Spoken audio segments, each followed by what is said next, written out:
All right, guys, so we've talked about the brain a lot. Let's talk about the senses. We're gonna focus on a couple, not all of them. So there's a whole other video lecture about vision, but it is the most frequently studied, which is why we have so much information about it. But when we look at it, we want to remember that this is the eyeball, the lens, the iris is here. You've got your pupil, you've got your cornea, which is going to be on the outside, and then you've got your retina back here, and you've got your optic nerve that's going to the thalamus. So just, that's a diagram. All right. Your hearing is the next one, and how the hearing works is based on basically little fingers inside of your ear that are going to vibrate, and then it's going to set off your neurons, and it's going to be sent to it's going to be sent to your brain. It's connected to everything except for the fact that it's not going to go through the thalamus. Everything else does.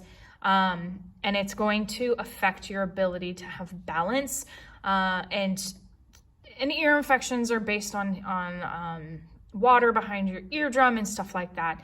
So the hearing itself can be damaged, especially with the earbuds that they have created. We have to be really careful when we're wearing earbuds that we don't turn them all the way up, because once you damage those little vibrations, those little tentacles, you cannot regrow them. They are damaged, and then you have to look at hearing aids when you get older.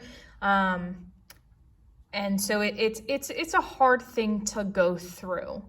Sometimes you're born that way, that you need that stuff, and it's not that you just don't want to. So be aware, be careful.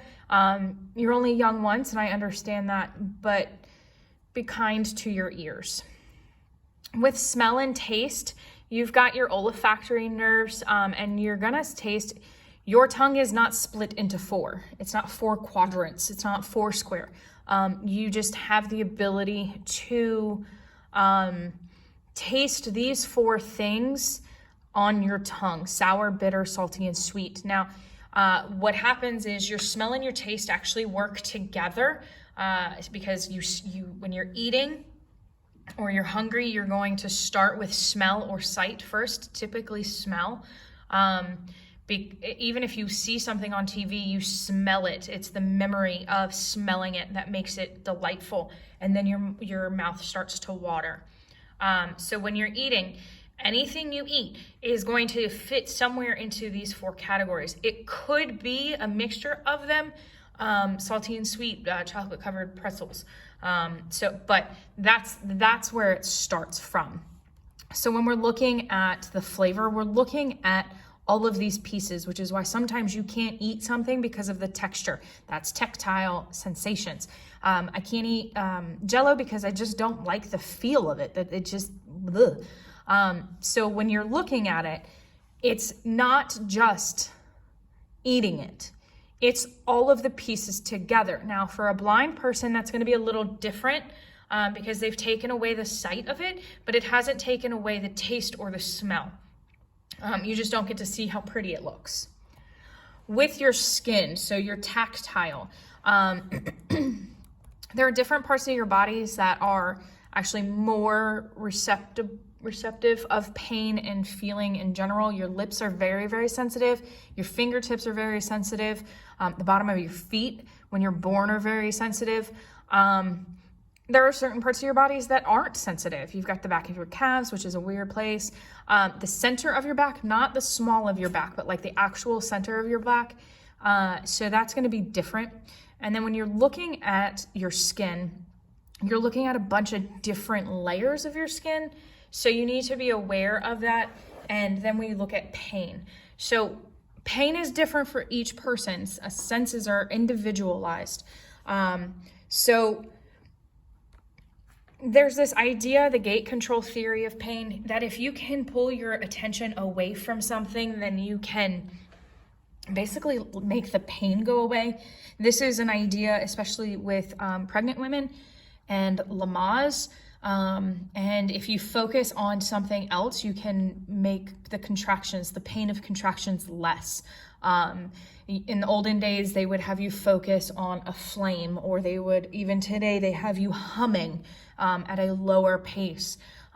It's a physical manifestation of the pain leaving your body. You can even use those with anxiety as well. Now, kinesthetics, this is part of the body, or movement of the body. And some people actually learn with kinesthetics. You need to be moving or doing when you're moving, or when you're learning, I'm sorry.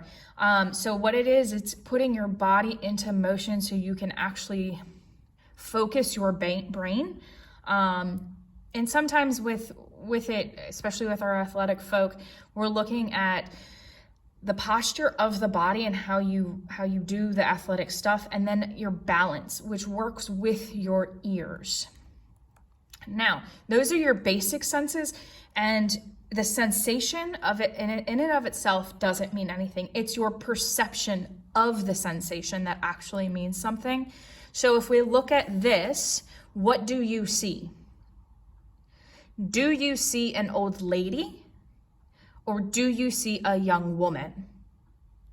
Your perception changes as you go. Now, if you see the young lady, this is part of her hat. That little divot is her nose. This is her chin. This is her scarf. This is a hat or her hair. If you see the old lady, this is her nose. This is her mouth. This is her chin, and this is her eye. It's all about perception. So perception, your brain receives the information and interprets it. So what does your brain make of the picture? And that's the piece that matters. Gestalt is the big guy for this because he's looking at patterns. He's looking at the whole piece, not just individual. So when we construct a pattern, are we putting it together because it's all close together? Are we putting it together? Are we making a big picture continuity where it just continues on? Are they similar? Is it more simplistic? Or can I close it to make a better shape? Okay, so Gestalt is the big guy for perception.